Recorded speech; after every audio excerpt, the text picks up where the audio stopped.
जय श्री राधे दोस्तों, केपी की वाणी चैनल में आपका स्वागत है। रोजाना राशिफल से संबंधित सभी प्रकार की जानकारी पाने के लिए हमारे चैनल केपी की वाणी को जरूर सब्सक्राइब करें। दोस्तों, आपको बताना चाहूंगा कि अब आप केपी की वाणी से शादी की कुंडली भी बनवा सकते हैं। इसमें आपको आपकी शादी कब होगी, कहाँ होगी, कैसे होगी, किससे होगी, किस दिशा में होगी, किस नाम से हो सकती है, किस राशि से करनी चाहिए, जीवन साथी का रंग रूप स्वरूप स्वभाव कैसा होगा, ससुराल के लोग कैसे होंगे, ससुराल में आपका जीवन कैसे गुजरेगा, ससुराल में घर कैसा होगा, पति क्या कर रहा होगा, क्या वह सरकारी नौकरी में होगा या प्राइवेट जॉब में होगा, इन तमाम तरह की जानकारी आपको कुंडली बनाकर दी जाएगी। साथ ही आपको कुंडली से यह भी जानकारी दी जाएगी कि आपकी लव मैरिज की संभावना कितनी अधिक है। ऐसा देखा जाता है कि मंगल राहु मंगल केतु के युति बनने पर लव मैरिज की संभावना बढ़ जाती है। तो अगर इस तरह का संयोग आपकी कुंडली में होगा तो आपको पूरी जानकारी दी जाएगी। वहीं किसी प्रकार के दोष लगने पर उसके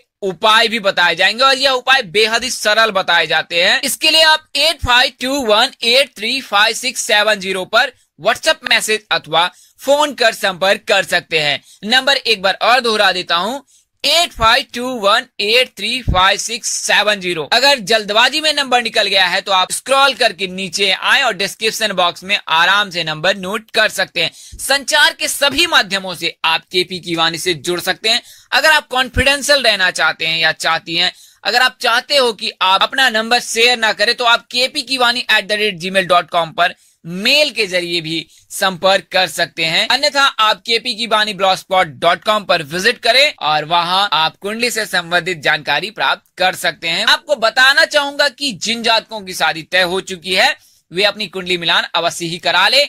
इससे शादी उपरांत आपके वैवाहिक जीवन की जानकारी प्राप्त हो जाएगी कि विवाह उपरांत आपका वैवाहिक जीवन कैसा गुजरेगा।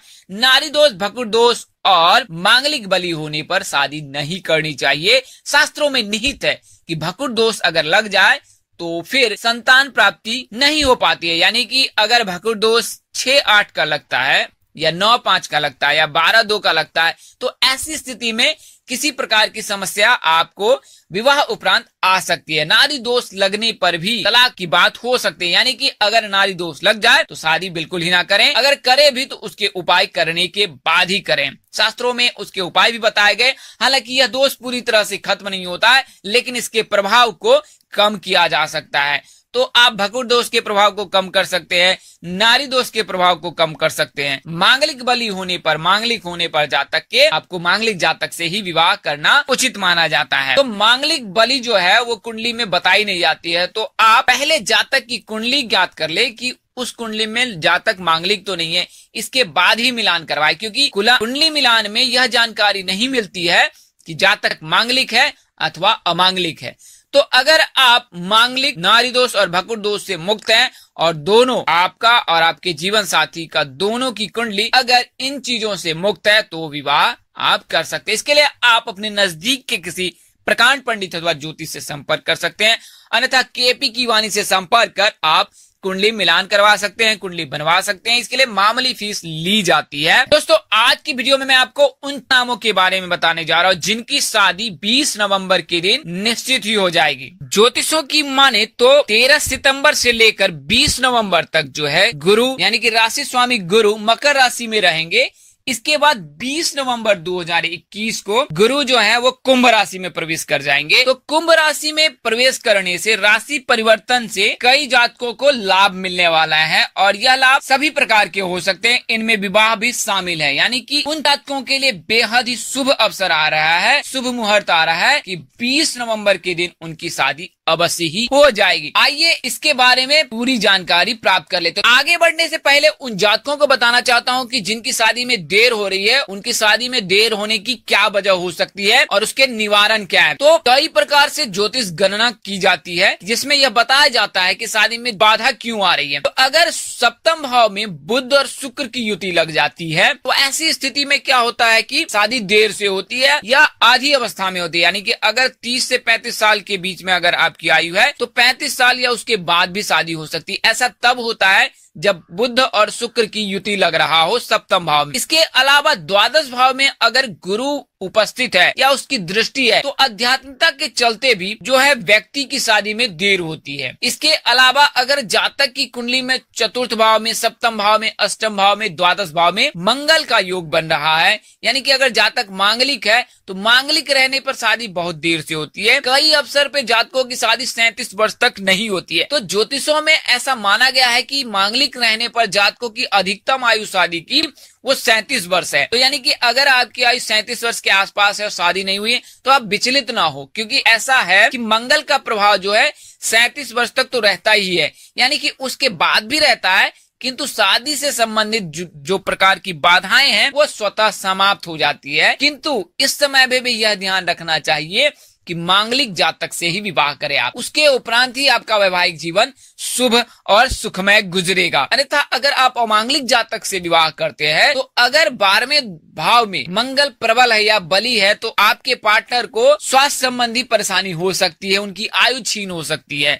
तो इस चीज का अवश्य ही ध्यान रखें और उसके उपरांत ही आप विवाह करें। इसके अलावा अगर लग्न में और सप्तम भाव में राहु केतु या केतु राहु बैठा है या उपस्थित है और इनके बीच में सभी ग्रह उपस्थित है तो ऐसी स्थिति में काल सर्प दोष लग जाता है। सभी देशों में यही माना गया है कि शादी में देर होगी। तो काल सर्प दोष लगने पर ऐसा माना जाता है कि त्र्यंबकेश्वर में या नासिक में आप शिव मंत्र का जाप करवाए या पूजा करवाए तो काल सर्प दोष दूर होता है। इसके अलावा अपने स्थानीय पंडित से भी महामृत्युंजय मंत्र का जाप करवा सकते हैं। दोस्तों इसके अलावा जो है कि अगर शनि केतु उपस्थित है कुंडली में तो विवाह में देर होती है। शनि के रहने पर घर परिवार में जान पहचान के किसी सदस्य द्वारा शादी में बाधा आती है। वहीं केतु के रहने पर गुप्त शत्रु के चलते शादी में बाधा आती है। अगर शनि है तो आपको करना कुछ विशेष नहीं है, आपको शिव जी की पूजा करनी। वहीं केतु के रहने पर भी आपको शिव जी की पूजा करनी, भगवान विष्णु जी की पूजा करनी, कुश डालकर रोजाना स्नान करना है, हल्दी डालकर आपको रोजाना स्नान करना है।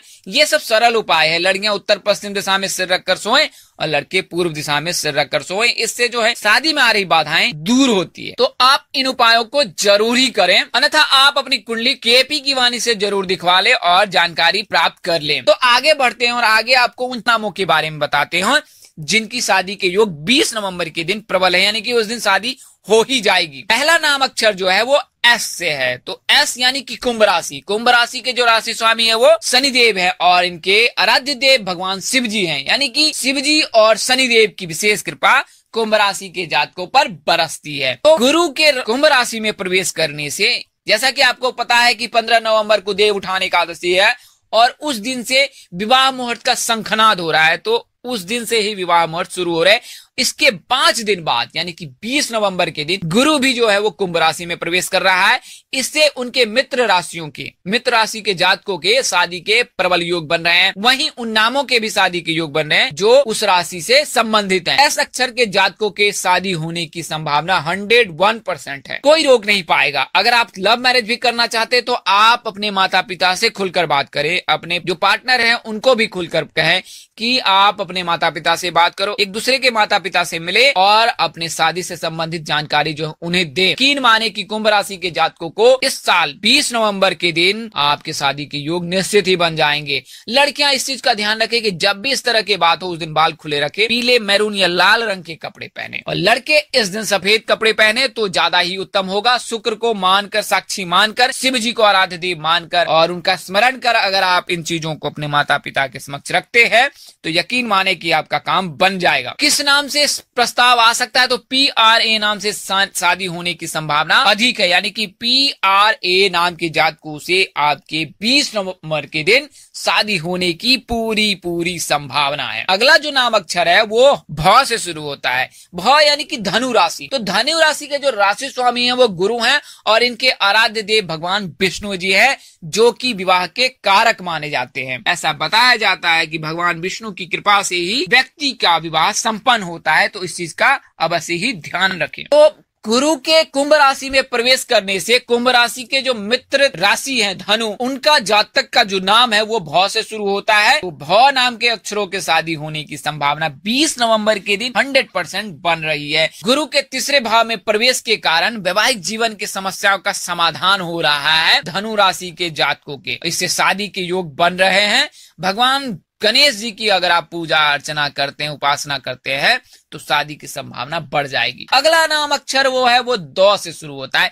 दौ नाम के अक्षर के जो जातक होते हैं उनकी राशि मीन होती है और इनके राशि स्वामी गुरु हैं और इनके आराध्य देव भगवान विष्णु जी हैं। तो भगवान विष्णु जी और राशि स्वामी गुरु, इन दोनों के संयोग से, इन दोनों के आशीर्वाद से मीन राशि के जातकों के शादी के योग प्रबल बन रहे हैं। अगर आप पीला रंग का वस्त्र धारण करते हैं, पीले रंग से लगाव रखते हैं, तो यह आपके लिए अधिक उत्तम होगा। गुरुवार का व्रत अगर आप करती हैं तो आने वाले 20 नवंबर के दिन यकीन माने आपकी शादी निश्चित ही तय हो जाएगी, उससे पहले ही तय हो जाएगी। सावन में ऐसा संयोग बन रहा है कि कोई ऐसा जातक आकर आपके विवाह संबंधी जानकारी आपसे शेयर कर आपके विवाह को तय करवा सकता है। आप उसे मध्यस्थ व्यक्ति भी मान सकते हैं। तो ऐसे व्यक्ति का आगमन होने वाला है सावन महीने में, जिनसे शादी के योग अवश्य ही बन जाएंगे। यह समय विवाह संबंधी मामलों में काफी शुभ रहने वाला है सावन का महीना,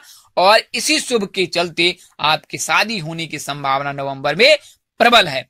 तो मीन राशि के जातकों के मांगलिक कार्य यानी वैवाहिक मांगनों में भाग्य का पूरा साथ मिल रहा है इस वर्ष, और सभी इंतजार की जो घड़ी है वो समाप्त हो जाएगी और आपकी शादी अवश्य हो जाएगी। तो 20 नवंबर के दिन आपकी शहनाई अवश्य बजेगी। इन 4 नामों के जो है मैंने आपको जानकारी दी है। अगर आप अपनी निजी जानकारी पाना चाहते हैं, जन्मदिन से पाना चाहते हैं तो कमेंट करें, और अगर कुंडली से पाना चाहते हैं तो आप संपर्क करें। आप अपनी कुंडली बनाएं और जानकारी प्राप्त करें। इस वीडियो में बताई गई जानकारी ज्योतिष, पंचांग, मान्यताओं और धर्म ग्रंथों से दी गई है। हमारा उद्देश्य महज आपको सूचना पहुंचाना, सूचना हेतु मिले। इसके अतिरिक्त अगर आप इनको मानते हैं, अपनाते अथवा उपयोग करते हैं तो इसके आप स्वयं जिम्मेवार हैं। आप चाहे तो केपी की वाणी से संपर्क कर ले, अन्यथा आप अपने नजदीक के किसी प्रकांड पंडित अथवा ज्योतिष से संपर्क कर अपनी निजी जानकारी प्राप्त कर ले। दोस्तों, इस तरह की अन्य वीडियो देखने के लिए हमारे चैनल के डैशबोर्ड अथवा प्लेलिस्ट पर जाएं और अपनी राशि अनुसार वीडियो जरूर देखें। तो दोस्तों, आपको यह जानकारी कैसी लगी, लाइक कर, कमेंट कर, शेयर कर हमें जरूर बताएं। अगर आप मेरे चैनल पर पहली बार विजिट कर रहे हो, चैनल के कार्यक्रम आपको पसंद आए हैं, तो आप सब्सक्राइब करना बिल्कुल ही ना भूलें। माता रानी की कृपा से आपके चेहरे पर हमेशा मुस्कान बनी रहे, आप सब परिवार स्वस्थ एवं सुखी रहे।